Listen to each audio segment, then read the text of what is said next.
Jeg vil gerne starte med at spørge dig om, hvad du synes om at deltage i borgertopmødet. Det synes jeg er super. Det er altid at få lov til at blive inddraget og blive hørt. Så det synes jeg er et godt initiativ. Ja. Har du så også tillid til, at politikerne de vil bruge de anbefalinger, som I giver dem i dag? Ellers så skal jeg nok minde dem om det. Det er godt, det er kontant. Ja. Vil du have lyst til at deltage i borgertopmødet en anden gang? Selvfølgelig.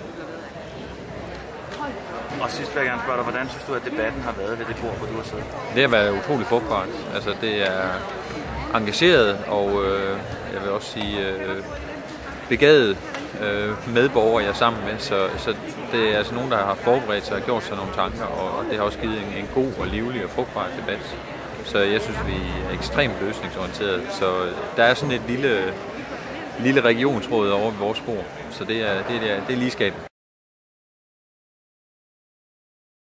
Så vil jeg starte med at spørge dig om, hvad du synes om at deltage i et borgertopmøde. Jeg synes, det er fint. Jeg synes, det er godt, at man kan komme med sine argumenter og sine holdninger, fordi vi er alle sammen så forskellige. Altså, forskellige alder og erhverv og så videre. Det synes jeg kun, det er godt. Okay. Og hvad har sådan gjort størst indtryk på dig indtil videre? Det er, hvor forskellige vi er, egentlig. Altså, med mange forskellige holdninger og argumenter der. Men alligevel er så hovedpunkterne er ens. Det er det så. Ja.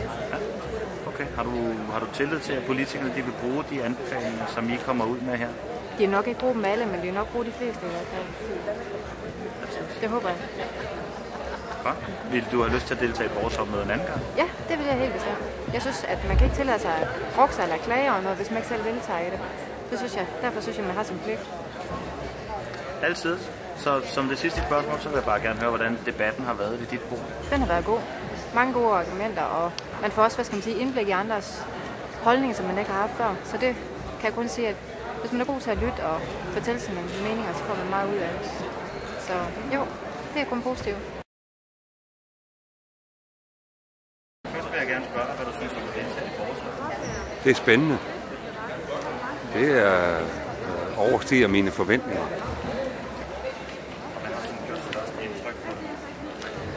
Jamen det er, hvor mange forskellige indgange der er på det samme spørgsmål, efter hvem det er, når man sidder i sådan et forum med 8 vidt forskellige mennesker. Så kan alting vendes på hovedet mange gange, inden man når nogle steder.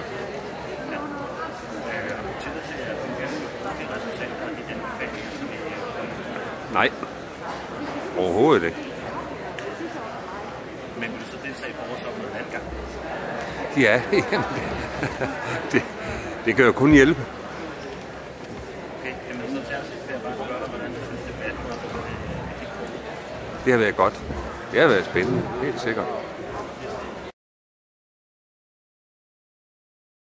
Først vil jeg gerne spørge dig, hvad du synes om at deltage i borgertopmødet.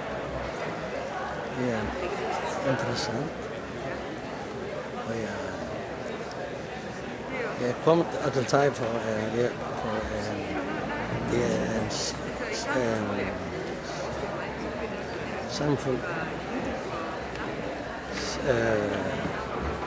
Det er interessant. Jeg er tilfreds af det. Ja. Spørgsmålet var, om du tror, politikerne vil bruge jeres anbefalinger? Ja, det håber jeg. Det var vi jo der, hvorfor vi kom til her. Vi skal sige noget til mening, så vi kan vurdere, hvad det er rigtigt. Og vi håber, at de kan tage politikerne på meningen. Ja. Super. Vil du have lyst til at deltage i borgertopmødet en anden gang? Ja, det er meget interessant. Ja. Og til sidst så vil jeg gerne spørge dig, hvordan har debatten været ved dit bord? Det var godt. Hvad har sagt nu? Vi har diskuteret mig. Og tilfreds at blive et samfund, der er åbenhed og demokrati. Det er meget interessant for mig. Ja.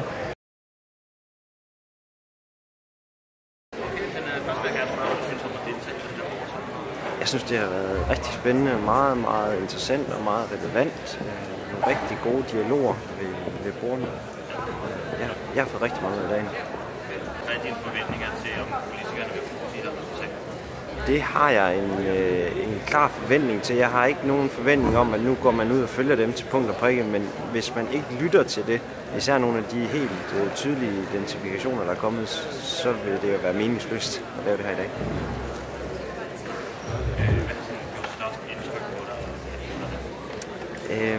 Det har gjort størst indtryk på, hvordan folk har kunnet tale om det her sådan, og bringe det ud over sig selv, at man tager det ikke personligt, men man kan godt bringe nogle ømme emner op, uden at folk lader det blive en personlig kamp, hvis man kan sige sådan. Det synes jeg er meget vigtigt.